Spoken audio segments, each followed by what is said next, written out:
The two things that I needed to build this was a shelf and some grow lights. So I had ordered a shelf from Amazon. It was about $66, a little bit more expensive than some of the other shelving units that you could totally use.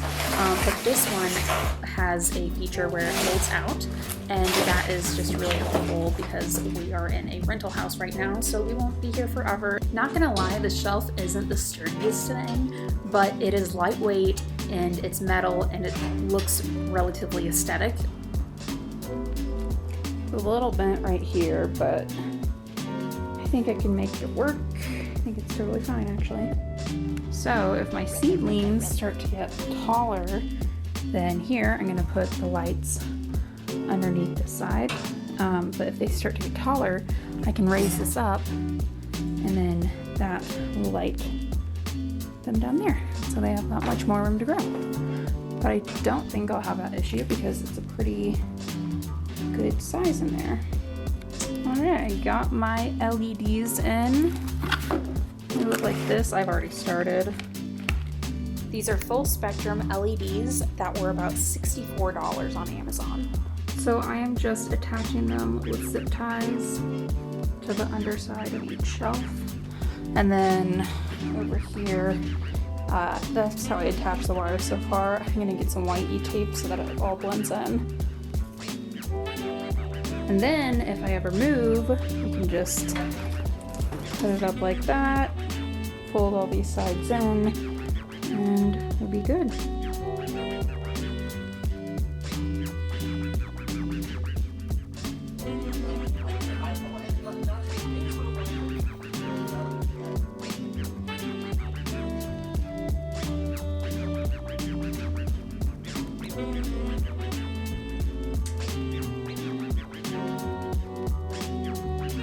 I went ahead and tested the lights to make sure it was going to be enough for the seedlings or whatever plants.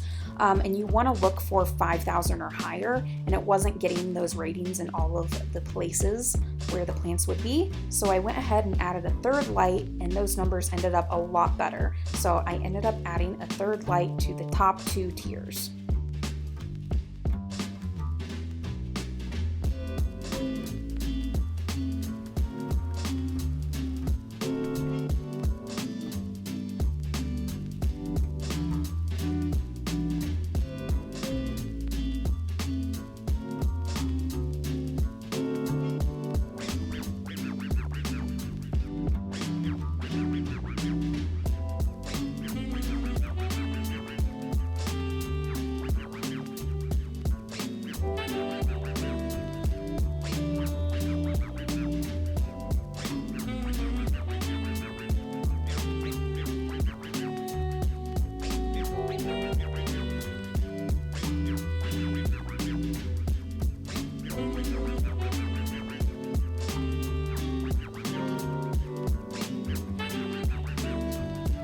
I ended up cabling it to where each shelf had its own circuit and switch so that it would be super simple to figure out everything.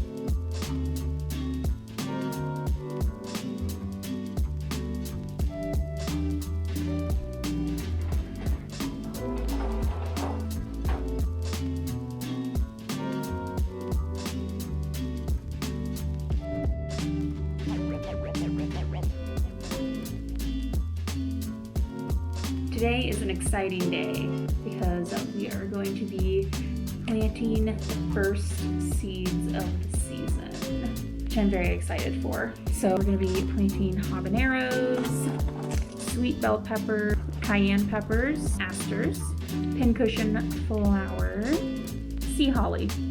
So we have all these seeds that we're going to be starting. Yeah, let's get to it. So what I have here, it's a 10 by 20 tray, and this is actually from burpee. So it's a self-watering seed tray. They come with these pelletized coconut core. So these are pretty small plugs, so these are not meant to stay in here for long. These are probably gonna stay in here for, like, I don't know, like maybe a month, but it'll be nice once they have root systems, we can put the self-watering feature on and not have to worry about it so much. Able to go like a few days without watering rather than, you know, one day and they're dead. So the first step in this is to get these to be unpelletized. I'm gonna put these in real quick.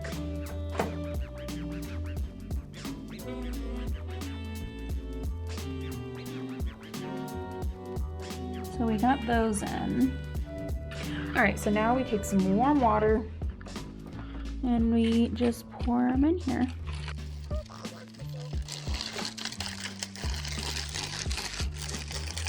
So this is what they used to look like. And here's what they should look like afterwards.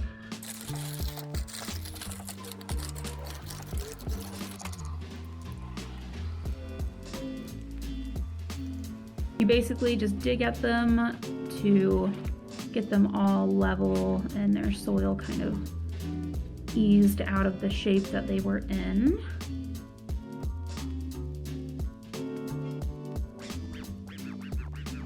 Now I'm just tamping down the soil just a little bit. I actually might go in and add a little bit of seed starter mix on top because this packs down pretty far. There's still probably an inch more that I could go up.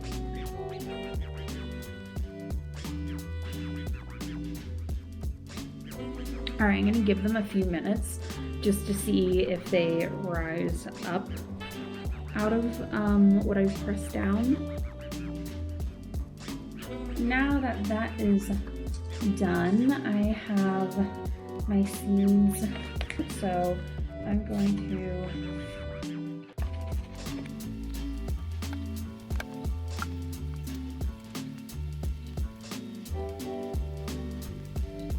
do the sea holly. The sea holly needs to be stratified, which basically just needs a push to know, like, hey, you should start growing roots now because winter is over. So I put this in the refrigerator for 2 weeks.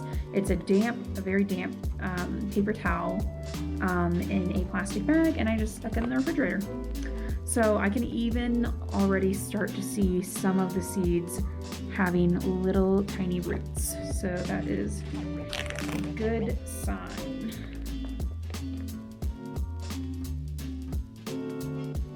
So with these ones, the light helps with germination. So all you have to do is just press the seeds into the soil. And we're not actually going to cover them. Okay.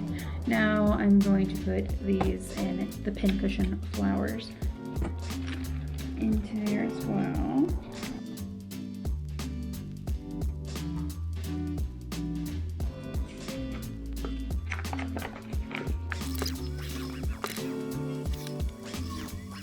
That is the Habaneros.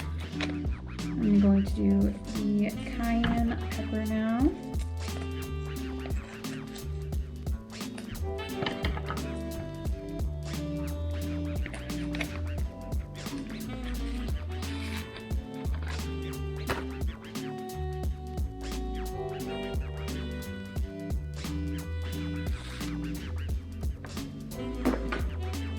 These are the bell peppers.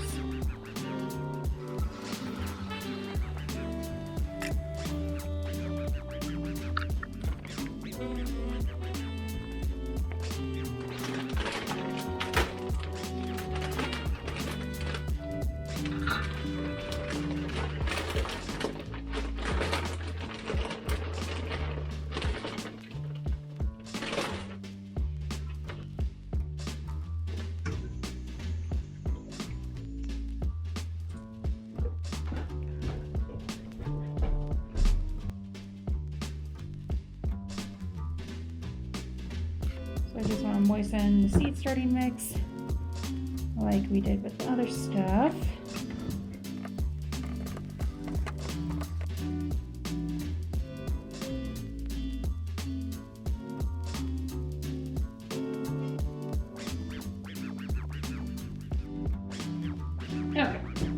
just so I don't forget, because I'm covering up all the seeds, so I'm not going to know.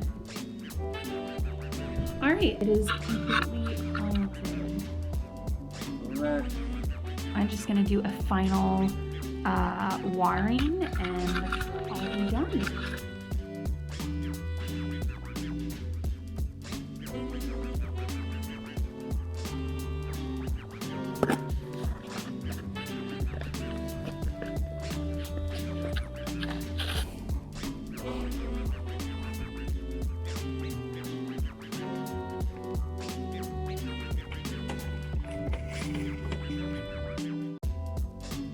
Just a little seedling update.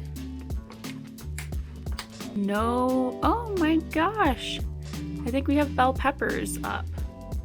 These two, I was not expecting those this quick. They usually take quite a bit longer. There's nothing else in the other trays.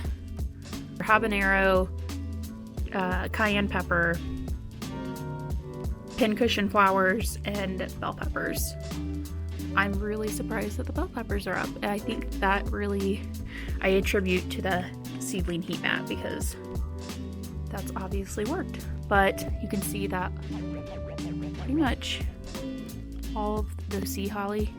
It's kind of a weird germination, because you can see in like this one, so sometimes the roots shoot out the other side and they dry up and shrivel up, but then there's others that have done just fine. I honestly think that I should have buried them a little bit more, but they look all fine. The asters are up. This one even has a third leaf on it, which is like blowing my mind.